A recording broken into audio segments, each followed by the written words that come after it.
This episode of Literary Treks is brought to you by Audible.com, offering more than 180,000 titles for smartphone, tablet, and desktop. To get a free audiobook of your choice and to help Trek FM at the same time, visit audibletrial.com/trekfm. And also by Enterprise in Space, an international program of the nonprofit National Space Society. Find out how you can help science and education and become a virtual crew member aboard the NSS Enterprise Orbiter by visiting enterpriseinspace.org. And if you want to join the conversation and share your thoughts on this episode, join the Babel Conference, our listeners group on Facebook. Just type BABEL into the Facebook search field. We look forward to seeing you there. Hey everyone, I'm Rod Roddenberry, and you're listening to Trek FM.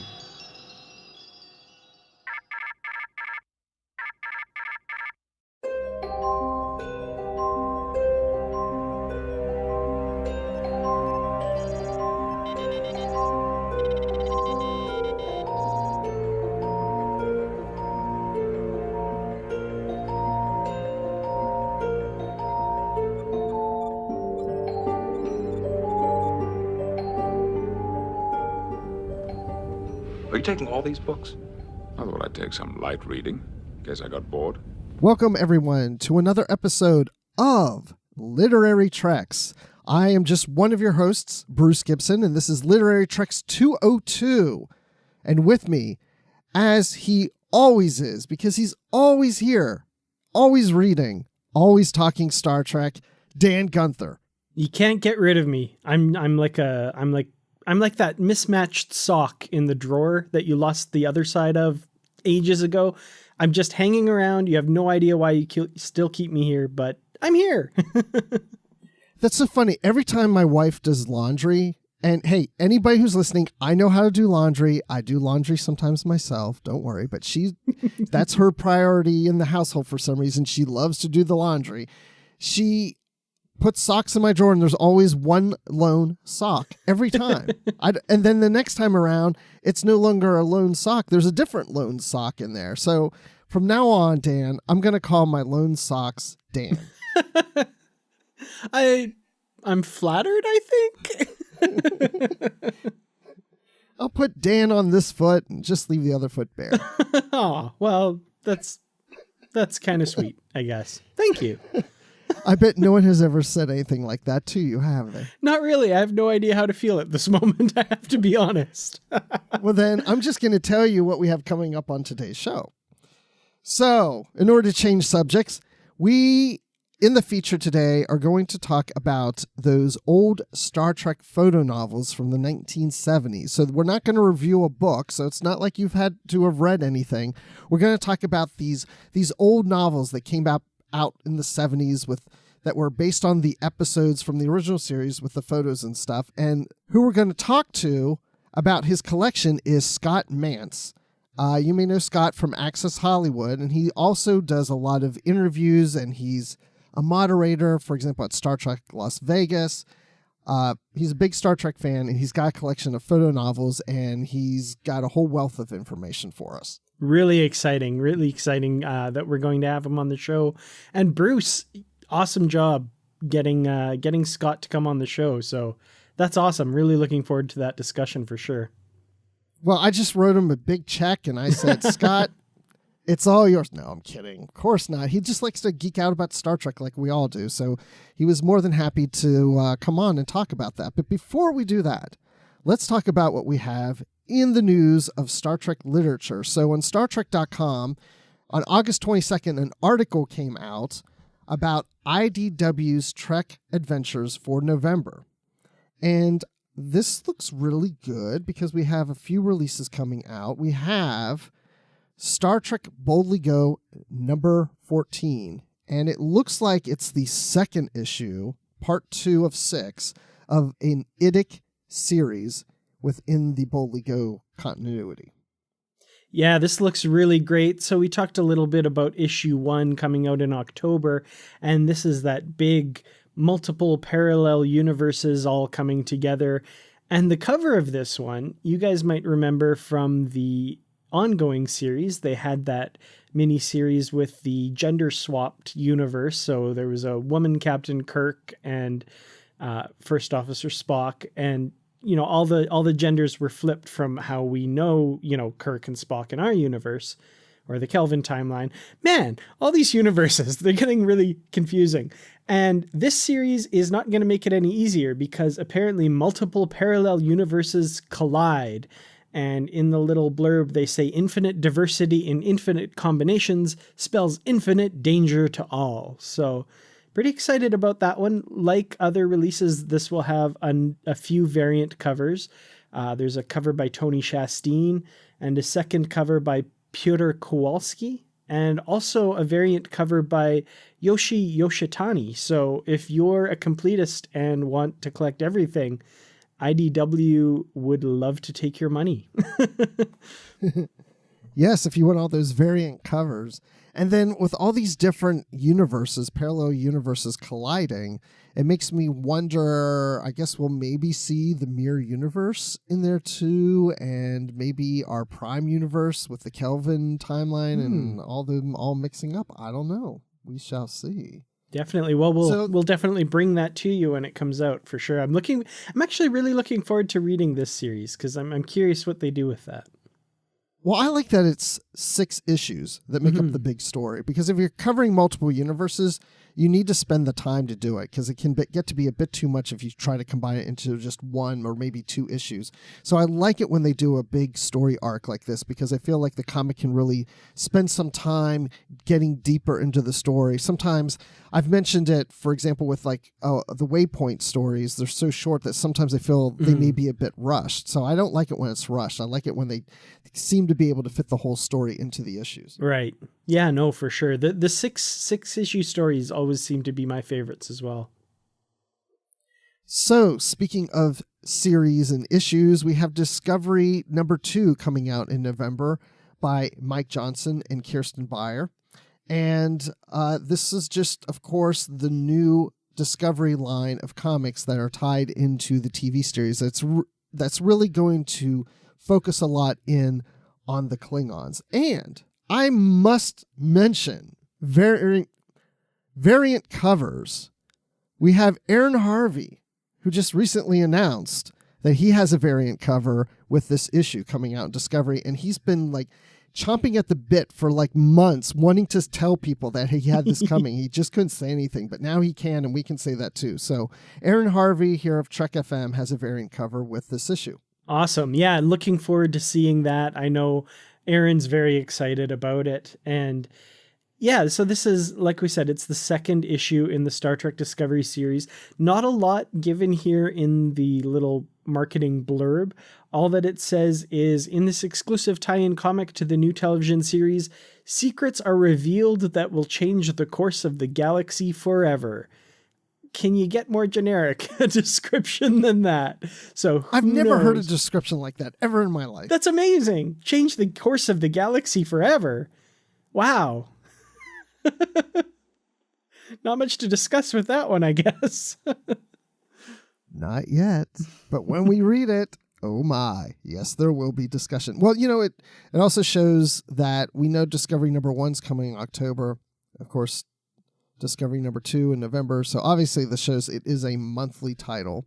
So I guess we kind of assumed that, but I really wish they were almost weekly, like the TV series. That would be cool. That would be pretty cool. Although, I mean, if I would also love weekly novels. I mean, I am so excited for this. So, all the more in this, tied together stuff they're doing, the better, because I'm really excited that they're so closely working with the TV show and stuff. It's pretty neat. Yeah, it is. It's going to be kind of cool to see how it all connects together. So we haven't had this close relationship between the people making the shows and people making the comics and the novels. So this is going to be fun. So speaking of fun, Star Trek New Adventures, I just want to mention that. Volume 4 is coming out. And this is taking the Star Trek Ongoing series and putting in issues number 35 through 47.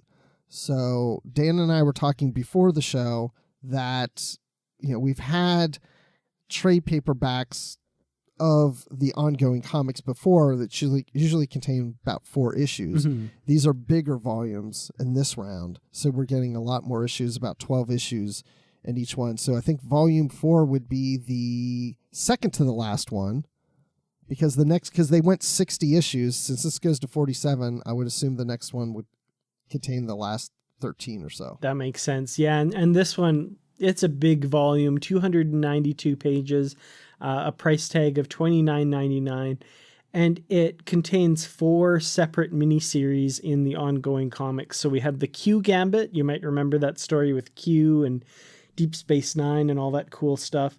Behemoth, Eurydice, and the Tholian Webs. So, if you've been holding off reading the ongoing series and you haven't been following them issue to issue or getting the trade paperbacks, this is probably a pretty good way to get a whole bunch at once. If you collect these issues, you'd have nice volumes of the entire ongoing series. Absolutely. Well, speaking of comics, we have a comic we want to review, don't we, Dan? We do, absolutely. So this is exciting. Well, I always say that all the time. This is exciting. Can you tell I'm always excited? I'm just always excited about reading these books and comics. It's just exciting.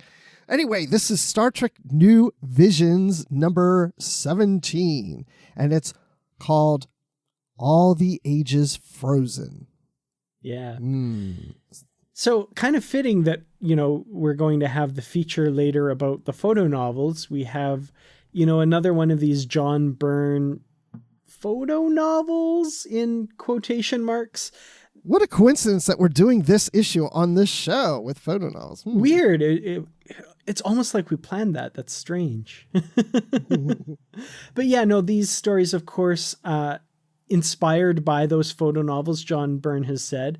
And, if you're regular listeners to the show, these are those comics larger than usual that are made up of photo montages along with some original, computer graphics that John has put in to represent ships and other environments and that sort of thing. So this is, I honestly have to say, I can't believe it's been 17 issues. This series has gone on quite a long time. Yeah, when I said 17, I kind of hesitated because I was like, really? Has it been 17? I can't believe it has been that many issues, but I guess it has. I mean, time flies when you're having fun.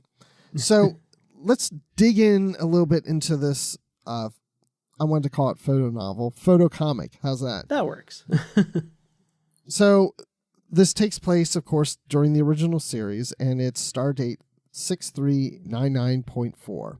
And they arrive to a planet that they've received a distress signal from. Wow. I've never heard that before either. I'm sorry, I just had to say that because I thought about that earlier. I was like, I think just about every other Star Trek story has a distress call in there somewhere. Well, it's what our heroes do, they travel the galaxy and they're the cosmic good guys, right? Exactly. Well, luckily this is a Class M planet that they can beam down to find out what's going on, because right now they're detecting no life forms on the planet. I mean, it was already a planet with no life forms on it, but they can't even detect the Starfleet or Federation people they're a Federation science team that went down to this planet to do some science work of whatever it is that they're trying to do on this planet. And they also have a ship in orbit, and there's no one around, no life forms anywhere. So why are we getting this distress call and there's no one to be found? So we're going to beam down to the planet, and we're also going to beam Scotty and some of his engineers over to the ship to see what's going on over there. Yep, absolutely. So first thing I want to say, okay, they beam down and Spock says that the surface temperature is minus 140 degrees Celsius. And they're just walking around in their uniforms. And Kirk says something, adjust suit temperature for personal comfort. Okay, yes. I'm sorry. Their hands are bare. Their faces are exposed. I live in Canada, northern Alberta. I've been outside briefly when it was, I think the coldest I've been outside for any period of time is about minus 42 degrees Celsius. Bruce, do you happen to know what minus 40 degrees Celsius is in degrees Fahrenheit? I do. It's a negative 220.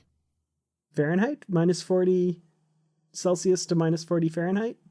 Yes. I have a calculator that does this.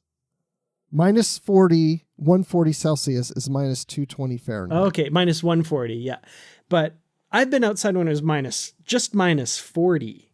Oh, you want to know? Okay, so even minus 40 is a minus 40 Fahrenheit. Yeah, that's where they cross over, right? So for everyone, in the US listening who goes by Fahrenheit, minus 40 and minus 40 are the same.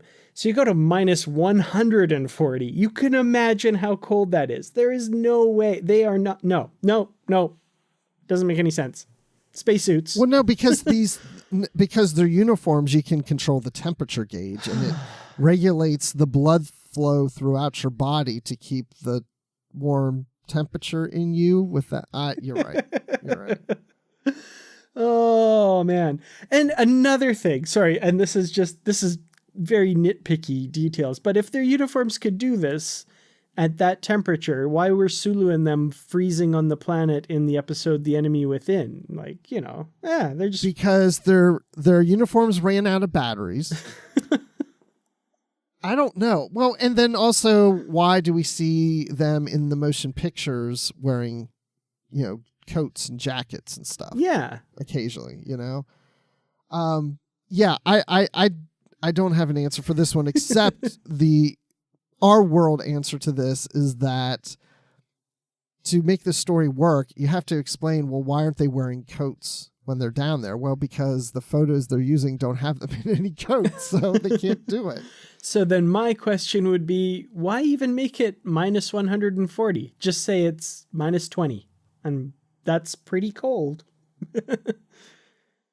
But I could buy, you could be barefaced and... Anyway, this is just totally my nitpicky side coming out. But I read that and I was just catapulted right out of the story. Because I'm like, no. Yeah. You can't even see their breath. Come on. Yeah, I don't know. There's a reason. There's something. We'll just, I don't know. Anyway. Unless, I just wish, if anything, I just wish it wasn't Spock that said that line.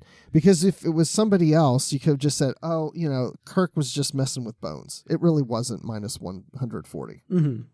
But because Spock says it, he's probably not kidding around. Right. So, anyway. So, yeah, they're down on this balmy planet, freezing to death. And they're going to this base that's there to go find these people. And in the meantime, Scotty and Chekhov and some of the other crew are on this ship that's orbiting the planet. And even though nobody's on board, they're detecting movement. Something's moving around. Clang, clang, clang. What's that whirling sound? And they're trying to find it. So anyway, we're going back to the planet now. And Kirk, Spock, McCoy, and crew find the base. But there's these poles sticking up. And here we go. We don't know what these poles are for. Maybe it's the purpose of these rods is to do something like protect the base of somehow. So what does the red shirt do? I'm going to walk between the poles. Yeah. And what happens? Boom. He's down on the ground. He's dehydrated. Yep. They think he's dead. He's a freeze-dried ensign in one shot here. Yeah, I mean, well, first of all, he put on the wrong color shirt that morning. I mean, he beamed down with the infamous trio. He should have known something was going to happen. Well, as soon as I saw a red shirt there, I was like, okay, probably something is going to happen. Of course it does. So anyway, one thing I liked about this then is they're talking to the ship about the crewmen and seeing if they can beam in beyond the poles. Is Rand is wearing science blue, and she's at the science station. So I was thought, oh, that's pretty cool. So we got Rand in science. Yeah, that was a nice bit of continuity from the previous story where she returned to the ship and, working on the bridge now, covering for Spock. That's kind of neat. I know when I first saw her, I thought she was Nurse Chapel. Mm-hmm. Because of the blonde hair and the blue suit. But I was like, it looks like Rand. And then she says, Captain, this is Rand at the science station. Yeah, I noticed that awesome. Very, very much for our benefit, I think, because, wanting to make sure, hey, guys, this is Rand, just so you know. Instead of saying, Captain, this is Rand at the science station, should say, readers, this is Rand at the science station. So anyway, I always tend to go along, I feel like too much into all this stuff. But anyway, they're able to get into the science station and look around, and no one is to be found. But while we're back on the other ship that's orbiting the planet, Scotty's running around, and he finds a little robot droid type thing. And it's a cute little thing, and it's asking, who are you? And it holds a phaser at Scotty because it's protecting the ship. But it's really a robot, we find out later, that is... And this doesn't look like a human or anything. It's this little floating, little roundish kind... Well, I guess it doesn't float. It wheels around. Mm-hmm. It's almost like a Star Trek version of an R2-D2. Yeah. With some of its casings missing. And what was his name? I'm trying to... Was it Toby or something like that? I can't remember. Oh, shoot. But I have to say, this little robot's kind of almost my favorite thing about this story. He's kind of awesome. Yeah, he tries to shoot them, but anyway. He's cute. Star Trek doesn't do little cute robots usually, but I like this guy. Yes. So we have that going on, but then on the planet, Kirk and Spock find a tunnel under the space station, or under the base on the planet, and they go into the tunnel. And all of a sudden, they're captured into these, I don't know, what do you call these things? These little beds. they found themselves captured in a bed in Holiday Inn and didn't know, is the room smoking or non-smoking? No. They're just captured in these little pods or beds, and there's this hologram of a woman who says that they brought them there. And what am I trying to say, Dan? Well, they're basically going to be preserved, and they kind of slowly learn that this planet entered this ice age, and the entire population. Well, sorry, not the entire population. 1 in 4,000 of the population was basically saved from this calamity by being put in these freezer units, and they're about to be frozen in these units as well. So they're kind of the AI that's running the place, this holographic woman, is unable to, she doesn't have the necessary programming to understand that they don't belong there, they're not of this world, and that sort of thing. So, it ends up being this really, interesting story of the history of this world, and how they're going to get out of being frozen in these pods with the rest of these people, basically. Yep. So we have two storylines going on, the one on the base and the one on the ship. And I think the two work well because one seems to be a little more of your Star Trek kind of heavy, kind of like, what's going on here. And the other thing on the ship with the little robot and Scotty seems to be a more lighthearted, fun story. Mm-hmm. Yeah, so, I really like that. It's something we didn't get a lot of in the original series. Like, you would get some splitting off of stories, the crew missing on a planet or something, and Scotty leading the Enterprise trying to find them, that kind of thing. But it didn't really happen a lot that you get these kind of two different missions that are being followed here. And I think that's really cool. It kind of makes me wonder if the original series had gone on longer, would we have seen more complex stories like this as we go and more involvement with some of the characters outside of the main trio, Like we get kind of Scotty taking the lead on this, and his interactions with this little Toby robot are kind of cool. I'd like to see more of that kind of stuff. So we find out that what they're doing is they're freeze drying these beings on this planet, and now they're freeze dried. We have a freeze dried Spock on here. I didn't think it was all that funny when I read it, but saying it out loud, it sounds funny to me. I always think of like these commercials with the freeze dry bags, I don't know. Anyway, Spock is freeze dried. I can't even laugh. I've got a cold. I can't even think straight. I'm so cloudy. And anyway, so, so, but McCoy figures it all out. And so I don't know. What do you think? I kind of like the freeze dried thing. It makes sense, because they were saying if you freeze someone, the water expands and it doesn't work. But if you freeze dry them, they could last and then be revived years later. Mm-hmm. Yeah, no, it was a neat little bit of sciencey bit to that. I kind of wonder, we get this technology called stasis in Star Trek, and they say that Khan and his followers, they call it cryogenic suspension. So, what did they use if they didn't use this freeze drying thing? So, right.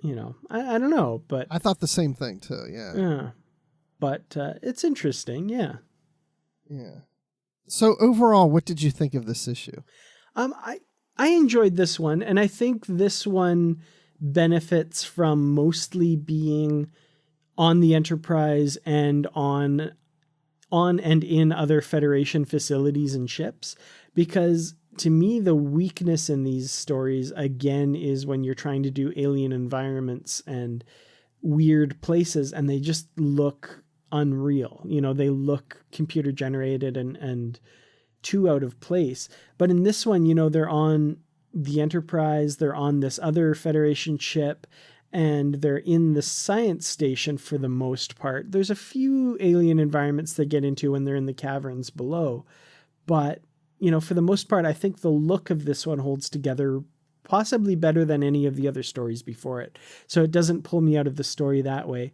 And the story itself I found really interesting. I like that idea of an artificial intelligence that just isn't really programmed to respond to certain things, so doesn't understand, and complications arise that way. And it's kind of neat that there's two artificial intelligences that kind of are having the same problem. This little Toby robot wasn't programmed to respond to an alert, and he kind of freaks out because he's got emotions and he gets scared.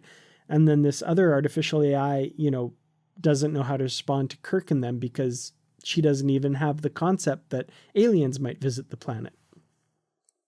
Yeah, I agree with you. There's certain frames where the computer graphics and the images of the crew in it look a little off or a little fake, but for the most part, most of the frames work. The Toby robot is probably one of my favorite characters in here.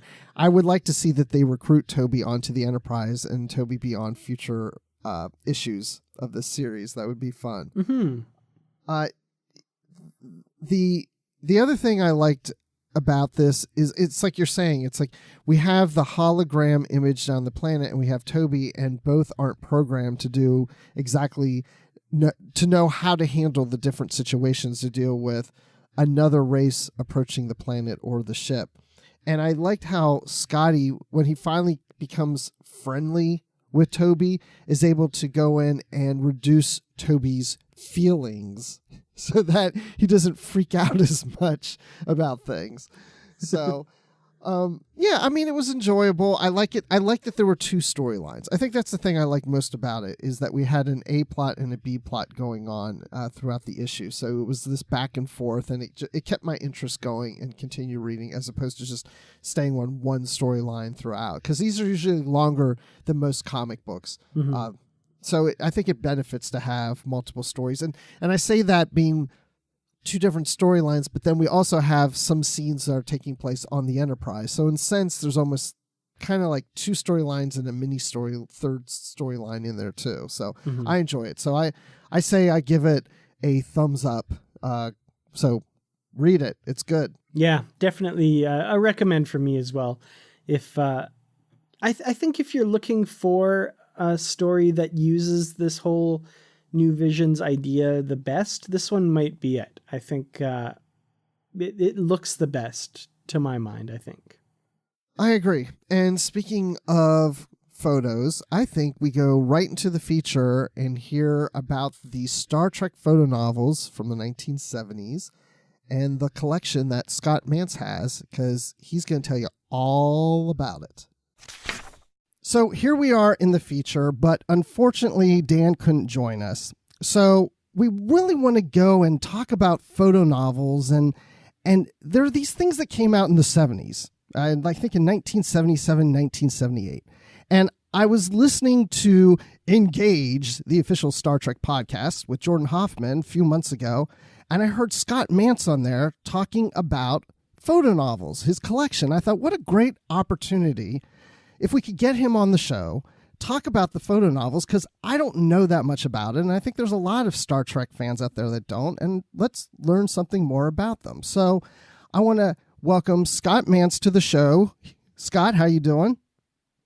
I'm doing great. Thank you so much for having me, and I'm so excited to talk about those 12 Star Trek photo novels. It's funny how when I talk to people about them, if they don't know about them, then, they don't say anything about them. But if they do know about them, they go, oh my God, I love those photo novels. Like, people really have a fond memory for the Star Trek photo novels. Now, you said you didn't know a lot about the photo novels. Right. Well, I was born in 1968. Okay, I was born in 1967, so I'm right there with you. Oh, great. Okay. So you and I are of that generation that discovered the original series because of the syndication. We are the syndication generation of Star Trek fans because we found Star Trek through those reruns that really helped Star Trek surge in popularity. That's where Star Trek really found the audience that it didn't have when it was running on NBC. But we all know how that story went. Now, in the around 1976, 1977, there was a book, the kind of book that came out called The Photo Story. Now, The Photo Story was like a paperback book, but instead of just, being a paperback book, instead of the written text that you see in the pages, they were about 300 or 400 photographs from a feature film or a television show that told the story of that film or television show. And using basically frames, frame by frame shots, they would have just the thought bubbles, that you would usually just find in comic books. Mm-hmm. But the photo novels that I got, and keep in mind, this is before VCRs, before Betamax, before Blu-rays, that's for sure, Blu-rays and DVDs. Right. The only thing you can really do is just maybe record the audio from your tape recorder, but you can't visually see anything. Well, again, you and I are of that generation. That's right. And I'm just going to guess that you and I did that we held a tape recorder up to the TV and recorded episodes of the original Star Trek series. Yep. And, I did that. I had about, 12 or so cassettes that ran, an hour on each side. So I was able to tape the whole episode, and I wasn't able to watch the episode, but I was able to listen to the episode. The closest that we got to watching an episode of Star Trek before we had VCRs, and before, unless we were watching an episode on rerun, was the photo novel. Now, at that point, 75, 76, 77, there were photo novels for movies like Rocky, Close Encounters. I remember Battlestar Galactica, the original TV movie, so to speak, had a photo story. Yeah, I had the Close Encounters one, actually. That was the first one I had. Yeah, I still have that one. That's and I have one for Buck Rogers in the 25th Century. So, but what made Star Trek special was this company called Mandala Productions spent like a couple of years pulling screen grabs basically from film cells, because that's what they had to do back in those days. And they did a series of 12 photo novels. They came out one a month from between 1977 and 1978. And some of them were classic episodes. Some of them were a little more obscure. One of them over the years became my single favorite Star Trek episode of all time. And I'll let you guess which one that is. But between 1977 and 1978, Mandela Productions put out 12 photo novels, one a month, and they were in order. City on the Edge of Forever, that was the first one. Then it was Where No Man Has Gone Before. Then The Trouble with Tribbles, A Taste of Armageddon, Metamorphosis, All Our Yesterdays, The Galileo 7, A Piece of the Action, Devil in the Dark, Day of the Dove, The Deadly Years, and A Mock Time. Well, did you just do that from the top of your head? Or did you cheat? That was from the top of my head. Because I have a list in front of me, and I followed along, and you got it perfectly. And you know why? I mean it. If Star Trek is my Citizen Kane, then the photo novels are my Rosebud. Those 12 photo novels, which I got as they came out, and I kept them in mint condition. I cherish those things because they were the first items of Star Trek memorabilia that I ever bought. And it was the photo novels, it was the Topps trading cards from 1976, and it was those poster books, those 17 poster books that came out between 76 and 78. And the photo novels, like I would read along sometimes if I was able to tape the episode on a tape recorder and basically turn the page and watch the episode through the photo novel. And in most cases, the dialogue in the photo novel matched the episode pretty perfectly. But for The Trouble with Tribbles, they actually took a lot of creative liberties with creating their own dialogue. And it's actually not a very good photo novel because it veered too far from the dialogue in the original screenplay in the original episode. Now, why do you think they did that? I think they were just trying to, some of the pictures that they pulled from the episode, maybe they thought that they would come up with something a little more clever or more funny or more witty. Yeah. But, you can't top what David Gerald and Gene Kuhn did with that episode. Right. But, so like A Piece of the Action was one of the first ones I got. Of course, that's The Planet of the Gangsters and Devil in the Dark, written by the great Gene Kuhn. And it's been over the years, my favorite episode, my pick for favorite episode has all shifted between like Sitting on the Edge of Forever, Mirror Mirror, Doomsday Machine, Balance of Terror. But as I've gotten older, the episode that I sort of settled as my personal favorite is not one that's on every. I think you know which one it is. I think so because I think I've heard you mention it. Metamorphosis. That's the one. That's it. That is the one. Now, why is that? For that is because it's a perfect Gene Kuhn screenplay. Now, for everyone listening, everyone knows that Gene Roddenberry created the show. He was the producer, the day-to-day producer for the first half of the first season. But the day-to-day production was a bit much for him. So he brought in someone else to be the day-to-day producer. That was Gene Kuhn. And what Gene Kuhn did with the original Star Trek, he took something that was already pretty great and he made it better. Gene Kuhn, by the middle of the first season, he defined the relationship between Kirk, Spock, and McCoy. He brought out the humor in the series. He just made each of the characters, Kirk, Spock, and McCoy, more defined, more fully realized. But he also created the Klingons. He created the Prime Directive. He created Starfleet Command. All of those were his.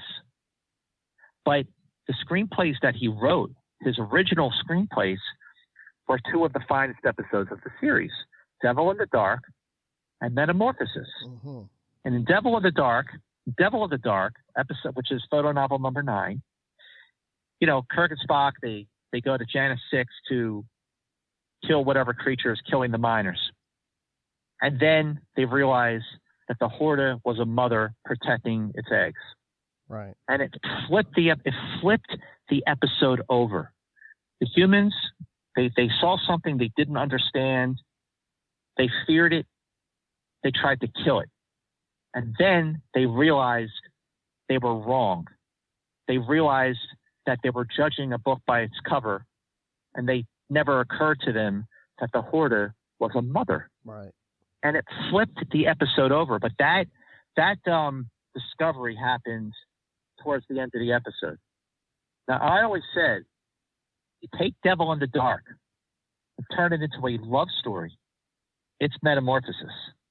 Because for the first half of Metamorphosis, they don't understand what the companion is. The companion is holding them hostage, and they have to get Commissioner Heffer back to the Enterprise to cure her, or she's going to die, and she will not be able to stop the war on Epsilon Canaris 3. But then, when they use the Universal Translator, and they hear the voice of the companion, and it is a female, and it is in love with the man. She is in love with the man, Zephram Cochrane.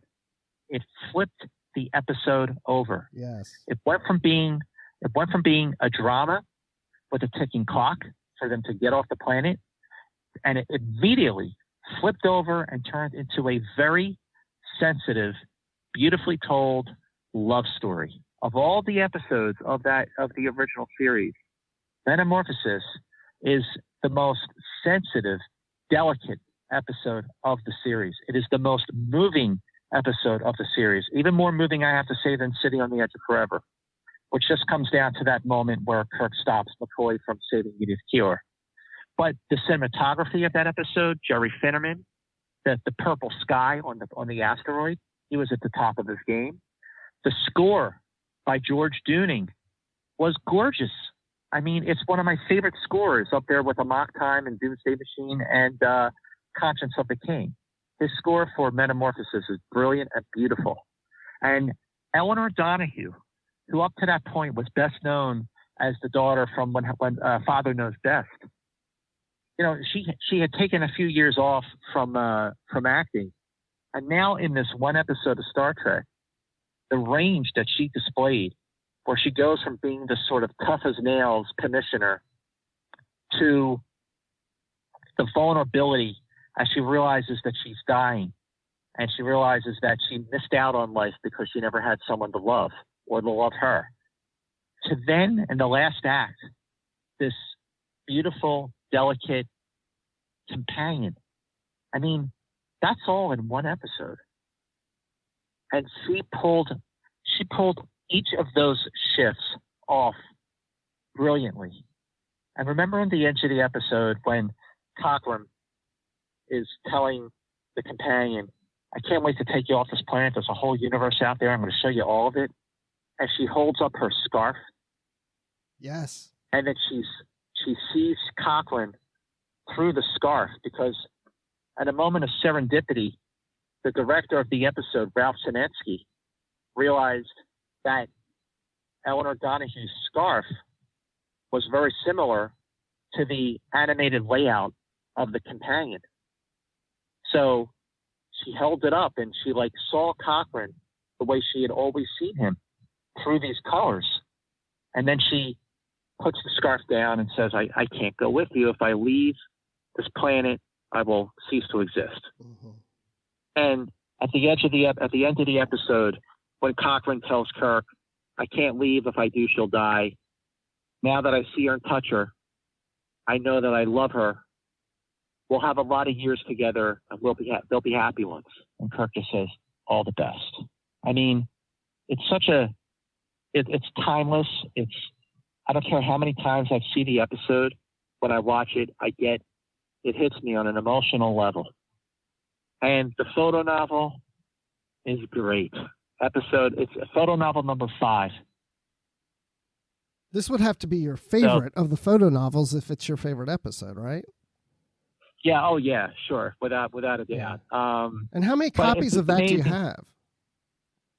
Do you just have one? Or? I think I have just one or two. Okay. But I have four copies of City on the Edge of Forever. I think I have 3 or 4 copies of Trouble with Tribbles. I think I have 2 copies of Devil in the Dark. But the photo novels, I just, they're such a cherished part of my collection, because I've kept them in such pristine condition, because I just, they're sort of, like I said, they're the Rosebud of my Star Trek collection. But the amazing thing is that, like maybe 2 or 3 years ago, I was at a comic book shop, and I saw this, not in the shape of a photo novel, which is basically the shape of a paperback book, but in the shape of a comic book. I saw this thing called a photo montage by legendary comic book author and artist John Byrne. And I pick it up, and I open it up, and I went, wait a minute. This is a photo novel. And I went, wait a minute. No, it's not. Because what John Byrne did, this is how much of a fan John Byrne was of the original series. He saw the episodes so many times that he came up with original stories for the original series, using the original series characters. Mm-hmm. And instead of drawing the artwork, he pulled frames from the original series, from the high definition versions of them. Right. And he used Photoshop to manipulate the image to create an original story using altered images from the original series. So he basically created a photo novel out of a lost episode of Star Trek. Yeah, original stories, like you're saying, it's almost like they're lost episodes. It's episodes we never saw, and all of a sudden they're being revealed to us. But we really know that they're photos cut and reformatted in Photoshop from the original series, but it makes it look like it's something that was shot that we never got to see. I love those books. I mean, every other month when I go, I make sure I go on the day they come out because they usually sell out pretty quickly. And I think they're up to like 16 or 17 issues of them. Yep, 17. And they're called New Visions. 17, yeah. And I think they're great. And, I remember before those things came out, I remember thinking, just because love my photo novels, now that Star Trek is in high definition, now that they can pull like much sharper images, wouldn't it be great to have photo novels for some of the episodes, some of the real good classic episodes that they never got to? Yeah. Like, how great would it be to have a photo novel for Mirror Mirror, for the Doomsday Machine, for Balance of Terror, Who Wants for Outer Knives, Errand of Mercy, Enemy Within. And I thought, about reaching out to CBS Consumer Products about doing like a new set of photo novels. And it would basically be done in the format that the old ones were done, but just the imagery would be much, much sharper because it's using today's technology. And I thought, even if newer Star Trek fans won't really get the significance of this, like the original fans, the fans who grew up in the 70s, who bought those photo novels, would go nuts for them and scoop them up because it would remind them, there'd be a nostalgia factor. But wait a minute, this is also really sharp. Look how sharp the images are. And at that very moment that I was like, going to reach out to like John Van Sitters or Dave Rossi or people I knew who could connect me to do this, that first photo story, that photo montage, which was basically a sequel episode to Where No Man Has Gone Before, because Gary Mitchell was the antagonist in the episode, in the story. But, I thought, oh, well, there goes that idea. But I thought, okay, you know what? This is actually really cool. John Byrne is like a legend in the comic world, and he obviously loves the original series. So I think those photo montages are great, and they're the next best thing to those 12 photo novels from the 1970s. But can I just ask you again? So when I was going through the list of them, yeah, I was right on point, right? Oh yeah, absolutely. I was following along. I was like, is he really doing this off the top of his head, or is he reading a list like I'm doing right now? But I remember when I saw you at Star Trek Las Vegas, I didn't have the list in front of me, and you were going through all 12, and you said, am I right? I'm like, I don't know. If you say so, I don't know, but you definitely got it right. So it's obviously your Rosebud for sure. Well, for people who are listening, if you don't have the photo novels, you can get them for a pretty decent price on eBay. And by the way, photonovel is spelled with an F, not with a PH. So if you go on eBay and you put in the search engine, you put in Star Trek Fotonovel with an F, they will come up. And odds are you can get them for a pretty decent price. And if you love Star Trek, and if you love the original series especially, then this set of books, these 12 books, this is a Star Trek collectible that no diehard Trekker should be without. I mean, a lot of my friends who are Star Trek fans are, they're close to my age. They either know of the photonovels or they have them. And whenever I brought them up in conversation, not that I do it all the time, but they're like, oh, I love those photonovels. Oh, yeah, I still have mine, but they're not in good condition or whatever. I mean, I'm telling you, I bought those things, I read them, and I put them in those like comic book bags and sealed them pretty tight because I wanted to preserve them and really keep them in great condition. And I really think if you're a newer fan, if you're a fan of like, Voyager or Enterprise, or maybe just a fan of the JJ movies, and just sort of have a, you're not that into the original series, which, I mean, shame on you. These things are great. I just adore them, and it's funny because I was just at Star Trek Las Vegas, last month, and I saw, some dealer was selling photonovel number 9, which is Devil in the Dark, for like $10, and it was in pretty decent condition. I'm like, you know what, the hell of it. I bought it, even though I already have it. Yeah, why did you buy it if you already have it? You know why? Because it reminded me of my youth. Of going and buying it and taking it home and opening it for the first time. It's like reliving that.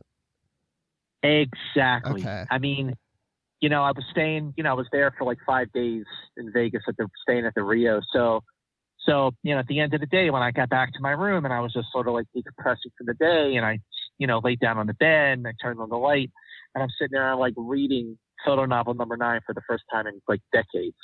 But it reminded me of that little kid that first fell in love with Star Trek, that started buying Star Trek stuff, like the Miko toys.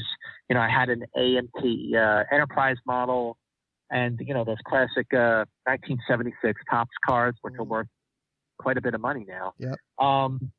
But, like for me, Star Trek is, it changed my life. I mean, and it wasn't just watching the show. It was the stuff that I bought that I still have. I still have all that stuff. So let me ask. Cards. I'm just curious because one of the things I read, because I had to do a little research because I don't have all the photo novels. I don't even have any anymore. Actually, I don't know what I even do with my Close Encounters one. But I read that there was not only is it the episodes in the photo novels, but there's like reader mail and a list of the cast and the characters and a glossary. Is there additional stuff in there besides the story? Well, that is an excellent question, and yes, there is. Some of them have like just short interviews with like Metamorphosis has an interview with Eleanor Donahue. Oh. Sitting on the Edge of Forever has an interview with Harlan Ellison. A Piece of the Action has an interview with Bella Oxmix, not the actor who played him, but with Bella Oxmix, who was the one of the territory leaders on Sigma Eotia 2, which is the Planet of the Gangsters in that episode. And it also has, like you say, you turn the page, and then there's like a cast of characters. It says Captain James T. Kirk, played by William Shatner, and it has like a little description of who he is. And then it says, Mr. Spock, First Officer, Leonard Nimoy, with a little description of who he is, like we don't know. But it was a nice little touch. And then there'd be like a glossary of like terms that they would use, like Starfleet, communicator, phaser, hailing frequencies, warp speed, dilithium crystals, stuff like that. And then at the very end of the book, the last page would be coming next month, and it would have the a picture or two from the next photo novel. And I always thought it was interesting that they picked like Deadly Years is, I like that episode a lot, but it's not like a classic. Or All Our Yesterdays from the 3rd season episode I liked a lot more over the years because it's the second to the last episode of the series. But yeah, I mean, like, they never did like Doomsday Machine. That would have been great, or Tomorrow Was Yesterday, or Balance of Terror would have been a great photo novel. Yeah, because now the last one.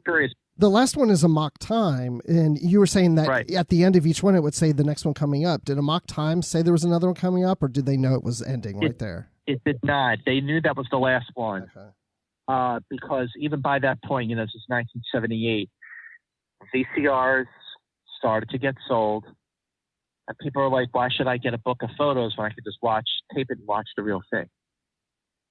So for a brief moment in time in the mid to late 70s, the photo novel was a little novelty, no pun intended, for people to basically read along with images from the film from start to finish. And, you have all these photographs, 300 to 400 photographs from your favorite episodes or your favorite movies. And, I remember when I got the Battlestar Galactica photo novel, that was another show that I loved as much as Star Trek. And, they did a great job with that. But once VCRs hit, there was no reason for the photo novel to exist. And just as quickly as they appeared, that's as fast as they disappeared.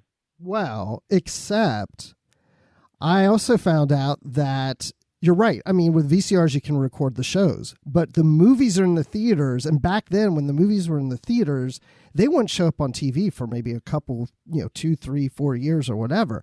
And there were photo stories from pocketbooks for the motion picture and the Wrath of Khan. Did you know that? And right. Do you have them? Did you have those? Or I have motion picture and Wrath of Khan.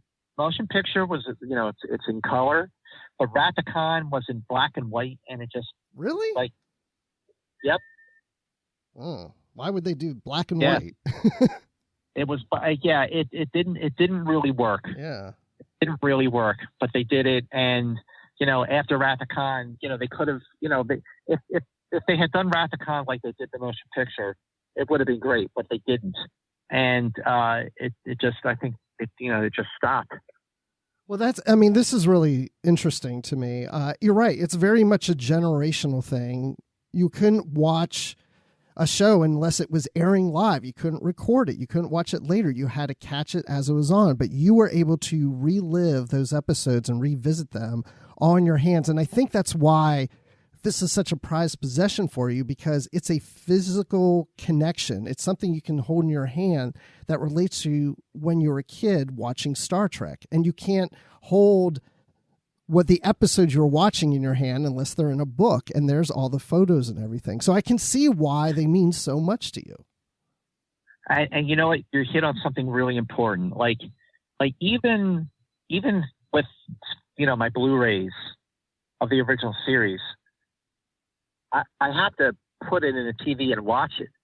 I can't just look at the disc and see all the pictures. Right.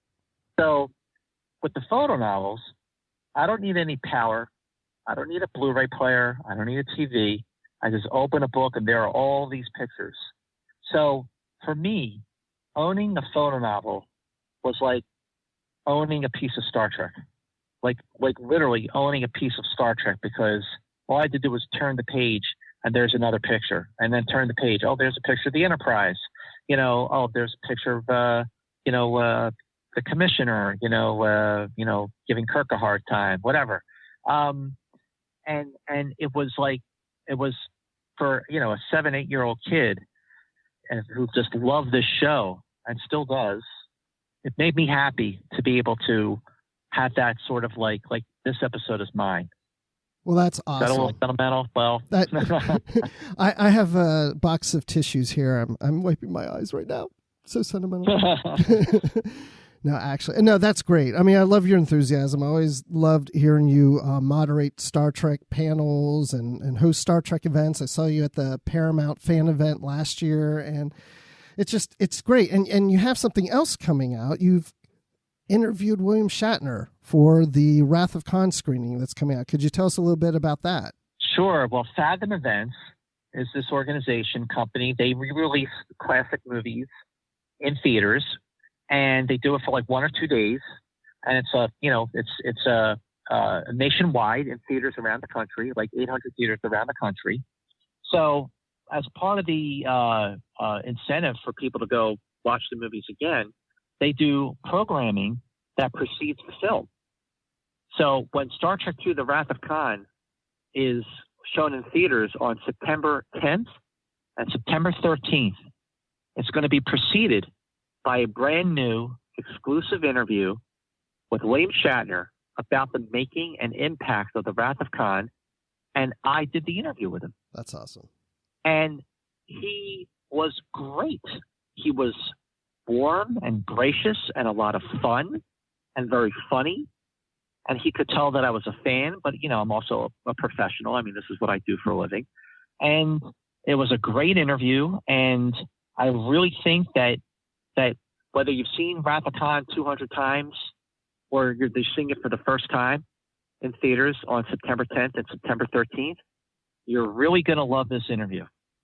And if you want to buy tickets, go to fathomevents.com. Fathom with an F, just like photo novel. And I'm really proud of this. I can't wait for you to see it. You know, just hit me up on Twitter or email me and let me know what you think, because I'm really like, this is a drop the mic moment to be able to, you know, do this interview and just talk about the Wrath of Khan. I didn't have to talk about anything else. It was specifically devoted 25-minute interview just about the making and the impact of the Wrath of Khan. And, you know, it came out great. You know, we did it one take from start to finish, no pickups, no redos.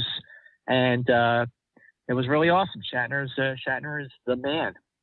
Yeah, it's almost like a DVD or a Blu-ray. You're getting bonus features by going to the theater. So it's definitely worth going and checking out at least the interview, and then to see The Wrath of Khan on the big screen yet again. Now, this is the director's cut, right? That's what it's all about. It's the director's cut. They're showing the director's cut. But listen, anytime you have a chance to see The Wrath of Khan on the big screen, you do it. I mean, you know, here in LA, you know, they you know, sometimes start the revival theaters, they'll show, you know, like Close Encounters or Blade Runner or Apocalypse Now or 2001 or Wrath of Khan. And, you know, those are my favorite movies. So I will drop what I'm doing to make sure I can go see them, because it's like, you got to do it. Yeah, that's like one of my dreams, that when I retire and I'm looking for something to do, I want to be able to buy an old movie theater and show movies like that again, to see them on the big screen, you know, just like the old days of when those movies came out, you know, just the way they were meant to be seen is on the big screen. That's how they were made to be seen. That's yeah, I couldn't agree more. And as a movie reviewer, you know, critic guy, obviously I completely agree, but can't tell you how much I appreciate you having me on your show. This has really been fantastic. Yeah, and thanks for coming on. And so tell people where they can find your reviews and where they can see you or find you online. Well, you can, you know, catch me on Friday mornings on Access Hollywood Live, reviewing the weekend movies, or catch me on the weekend version of Access Hollywood, the 1 hour version that airs over the weekend, reviewing the new films. And you can also follow me on Twitter. My handle is Movie Mantz. And that's with a TZ at the end. So it's at Movie Mantz. I post a lot. I interact a lot with my followers. And you know, if you follow me, you won't regret it. So that's where you can find me. Definitely on Twitter at Movie Mantz is the best place to get. That's great. Awesome. Well, thank you again for joining us. And maybe, you know, we'll find something else to geek out about sometime. Anytime. Would love to be back on the show. That'd be great. Man, you know, I tend to think that of everyone that I see in my day-to-day life, I could beat at Star Trek trivia. I think you could put just about anyone up against me that I've ever met, and I could beat them in knowledge of Star Trek. Scott Mantz, there's no way that I would take him on. I think that guy knows way more about Star Trek than I ever will. And, you know, I'm not tooting my own horn. I don't have a lot of things to toot my horn about, but knowledge of Star Trek is one of them. So, you know, that's saying something. So now I get it. You didn't show up for the interview because you were intimidated by Scott's knowledge of Star Trek. You know, you got me there. That said, I mean, you know, it's kind of like Riker taking on Sirna Kulrami at Stratagema in the episode Peak Performance. You know, I have no expectations to win, but facing off against him, it would be an honor just to be there. Well, that's awesome. And, you know, it's always fun to hear from other people and about their passion of things. And it's really great to go deep into finding out about these photo novels because, I've never read one. I've never had one. So it's a side of Star Trek literature that I'm unfamiliar with. And now I feel I know more about it. Yeah, definitely. I mean, and when you peel back what Star Trek means to a lot of people, there's all these little corners that you can get into and find out about. And it was really fun to be able to explore one of those kind of pocket universes in the Star Trek universe today. But you know what? It's been fun talking about the photo novels and such, but it's not the only thing we've been discussing here on the network. So here's a quick look at some of the other things you may have missed elsewhere on Trek FM. Previously on Trek.fm, Literary Treks. Oh, Matthew, I'm doing just fine. It's always fun every week to hop on here and talk Star Trek books and comics with you. And I don't know if you realize this, Matthew, but this is our 200th episode of Literary Wait a minute, Matthew. We don't host this show anymore. The 602 Club. I honestly was thrilled with the way that they set it up because, like you said, sort of like Russian dolls, I guess, is a good way to explain it. You introduce one character in this existing show, and then it leads to that character's own show, which leads to the next one's own show. The Edge, a Star Trek Discovery podcast. There were a lot of comments talking about this roller coaster ride. Mm-hmm. Yay, I'm so excited Trek's on. Oh, it's a prequel. I saw the first trailer and I loved it. Oh, Brian Fuller's no longer working on it. Mm-hmm. Oh, we're getting all this diversity. Oh, look at the Klingons, right? And you could just see it. Seriously, some fans have gone through some serious roller coaster rides. To the journey! And so I could see the Hirogen viewing themselves as very noble, very civilized. They don't let their prey suffer, but really they're doing these horrific things, just like we do here in the real world when we have to go fight wars. Yeah, absolutely. I think they go home and they write an epic poem about it, and that makes it okay. the Hirogen equivalent of Beowulf. Right? And that's what else is happening on Trek.fm. Check out all these shows and join the conversation about your favorite corner of the Star Trek universe and beyond. You'll find us wherever you get your podcasts. If you're an Apple user, please be sure to hit that subscribe button in Apple Podcasts on iPhone, iPad, or Apple TV, or the desktop iTunes app to get the latest episodes as soon as they're published. And, if you have the time, it really helps us out if you leave a star rating and a written review. We'd really love to hear what you think about the show. If you're not an Apple user, we've got you covered as well. You can find all of the shows on the Trek FM network on Google Play Music, Stitcher, TuneIn, Spreaker, SoundCloud, Windows Phone, and in most third-party apps. And you can also stream and download the MP3 file from our website or grab the RSS link there as well. If you'd like to help us keep our shows coming to you each week, you can become a patron of the network on Patreon. Visit patreon.com/TrekFM. That's patreon.com/TrekFM to get all the details. Perks include early access to episodes, exclusive content, producer credits, and more. Available through our special patrons website, Patron Zone. It requires a great deal of money to produce, host, and distribute these shows each month. We really appreciate any support you can give us and hope you'll join the team. Again, you'll find all the details at patreon.com/TrekFM. We got a little bit of listener feedback on Facebook from Stefan Seitz. I'm hoping I'm saying that name right.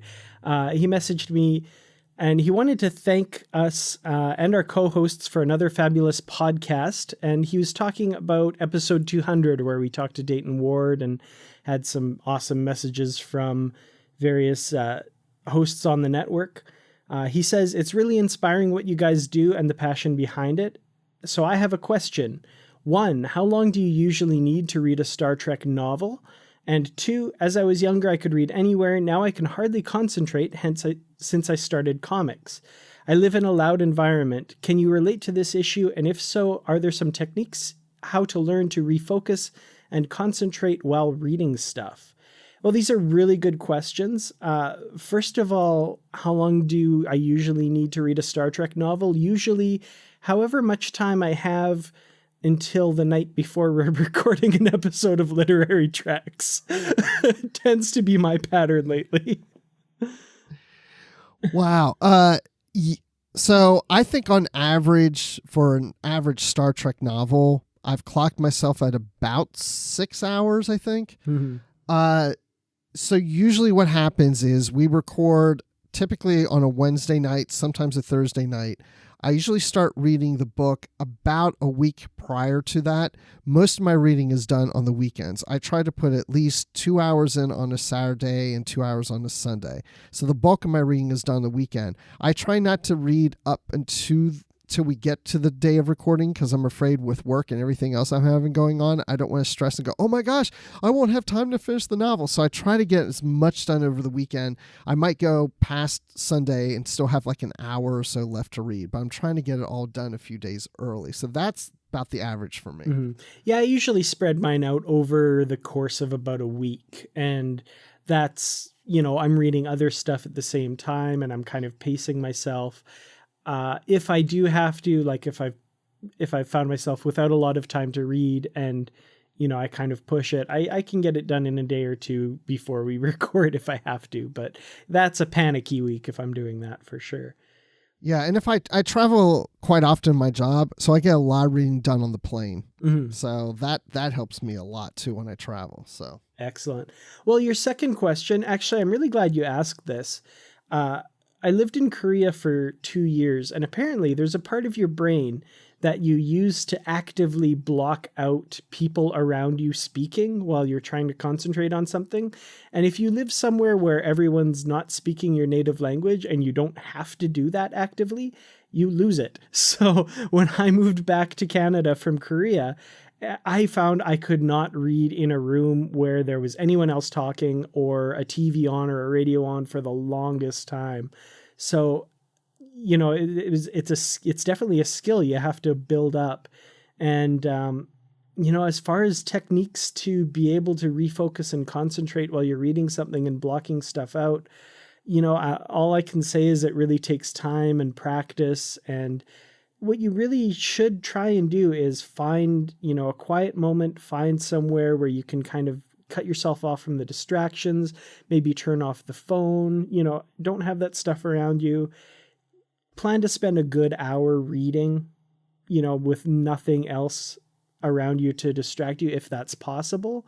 And, that's really the best I can do. I don't have a lot of specific techniques, unfortunately. Well, so I took my wife in for some minor surgery, and I was going to read in the waiting room, but they had the TV blaring with news, and it can be such a distraction because there's just this noise going on, and then maybe there's some people in the waiting room that are talking, and there's just things going on that I'm afraid that I'm going to get distracted and start listening to what the people are saying or what the TV says. Usually I find it hard at first when I start reading, but once I start getting to the reading, I notice that I'm able to tune it out. But it takes maybe a few minutes for that to really start to occur. The other thing, though, I will suggest is looking for a white noise app. So I have white noise apps on my iPhone, on my iPad, and occasionally I'll put headsets on and just have this white noise sound going so it blocks out other sounds so I can concentrate on reading. And sometimes I have been able to find Star Trek sounds, like the sound of like the hum of like on the ship, and I'll have that playing in my ears while I'm reading. So it's like I actually feel like I'm actually on the ship right now because I can hear it. So that's one thing that I do. So if you can find an app out there that has some white noise, that can help. That's awesome. Great suggestion, Bruce. I hadn't thought of that. Well, he finishes his message by saying, meanwhile, thanks a lot for your work. It means a lot to me. I feel like it's family when I can reach out to people who love Star Trek as I do. Meanwhile, live long and prosper and read on. Kindly yours, Stefan. Well, thank you so much for that message. That really does mean a lot. And I know exactly what you mean, finding a group of like-minded fans that you can share this love of Star Trek and specifically the love of the books and comics with, that's a lot of fun. And it's one of the biggest perks of both listening to this show when I was just, a casual listener and also being a co-host on the show is, sharing that love and passion with my co-host, Bruce, of course, and with the audience. So thank you so much. It really means a lot to hear from you. Well, we'd love to hear your thoughts on today's show and any of the other shows we've done in the past, and there are many ways for you to do that. The best place to join in the larger conversation is, of course, the Babel Conference, our listeners group on Facebook. Just type Babel, B-A-B-E-L, into the search field on Facebook and it should come right up. If you'd like to send us an email, you can use the form on our website at trek.fm/contact. Choose to send to a show and select Literary Treks, and that will come right to us. You can also find the network on Twitter at TrekFM and on Facebook at facebook.com/TrekFM. Find us on our Goodreads group where we have bookshelves with all of our previously covered books, as well as the currently reading section where you'll get to see what is coming up for future shows, plus great conversations happening about the books and the comics. So just search for Literary Treks on Goodreads and click Join Group. And we'd like to thank Ken Tripp, Greg Rosier, and Brandon Shea Matala for their support of the Trek FM network and for being associate producers for Literary Treks as well. So Dan, when you're not being freeze-dried on a planet that's negative 140 degrees Celsius, where can people find you? Well, you certainly can't find me working my phone and getting on Twitter and Instagram because, my hands will be in gloves, unlike Kirk and Spock, because that's just nuts. But when I'm inside and toasty warm, you can find me tweeting on Twitter at Kertrats, that's Kertrats. I'm on Instagram at Kertrats47, youtube.com/KertratsProductions, and you can find me kicking around the Babel Conference talking about Star Trek. And Bruce, when you're not furiously taking screen caps of the latest episode of Star Trek that you've watched, arranging them meticulously on a page and creating little speech bubbles so that people can enjoy them as brand new photonovels, where can we find you? Well, you can find me on Twitter at Admiral_Rex, and you can find me on the Star Wars Report podcast at StarWarsReport.com talking about Star Wars. Surprise, surprise. And of course, you can find me on the Babel Conference. So, thanks everyone for listening, and until next time, live long and read on. What do you call that, light reading? To each his own, number one.